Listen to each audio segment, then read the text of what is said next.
Hi, I'm Deb from Greenland and welcome to my garden.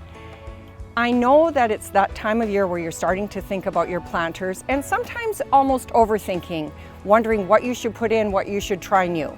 So we're in our garden here at the end of July, showing you some of the easiest plants to grow and some of the tips on how to make them look fantastic.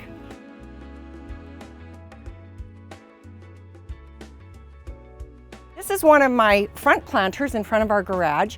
I always like to start off with a very large planter. In my mind, using one large planter, about 24 inches, is a lot easier than putting a whole bunch of small pots. Just easier to water, easier to maintain. When I'm planting it, I always use a good drainage at the base, bark chips, rocks, whatever you have. Sea soil is my absolute favorite soil to use, and I mix in a little bit of Pro Mix. Mix it all up. And then when we're planting, I always use an organic fertilizer like the Dr. Earth and some root booster fertilizer. So this is what the plants look like at the end of July. When you're purchasing them, they're in the small little 4-inch pots. And I want to show you how big they grow and how easy it is to design. In this pot, I've only used 3 different varieties of plants.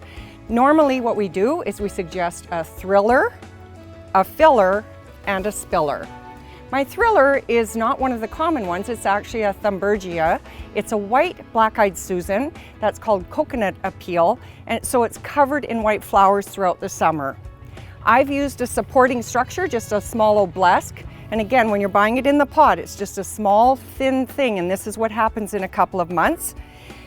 When we go to our filler, I've used a Million Bells variety. It's called Holy Smokes, and it's just a little dashes of purple and yellow in it. I think it brings out a lot of brightness.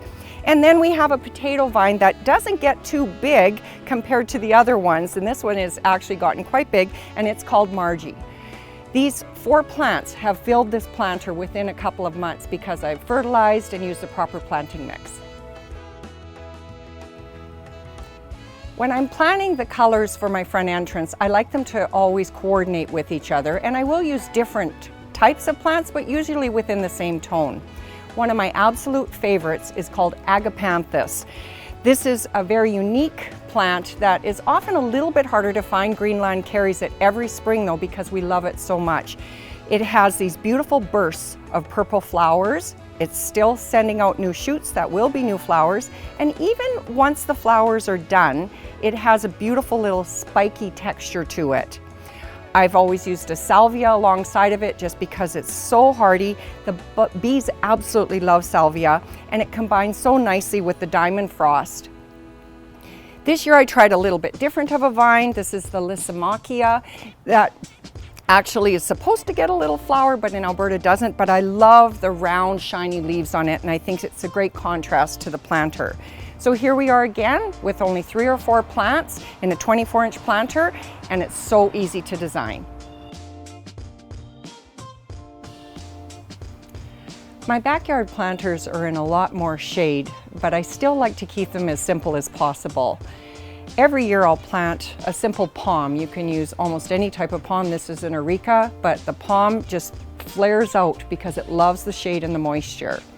What I've also added into the planter is some trailing bamboo. This small plant from spring grows like crazy, and I almost have to give it a haircut so that we don't step on it. It grows so well.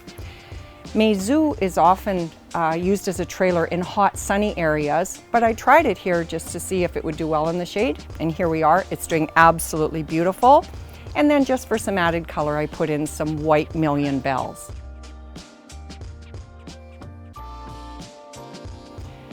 This planter sits right next to our patio table, and certainly is a pleasure as we enjoy our patio in the warm summer evenings. The plant that I've used as the thriller in this planter is the Eugenia plant, and at Greenland we have it in a few different styles where it'll have a multiple topiary or a single topiary like I've used here. I really like it because it does give a formal appearance to the planter, and it's just so easy to take care of. It grows in the sun or the shade and needs very little trimming. What we've put at the bottom are some Sunpatiens that are white, but if you wanted color, the Sunpatiens is an impatiens that grows in the sun or the shade, and it comes in multiple colors.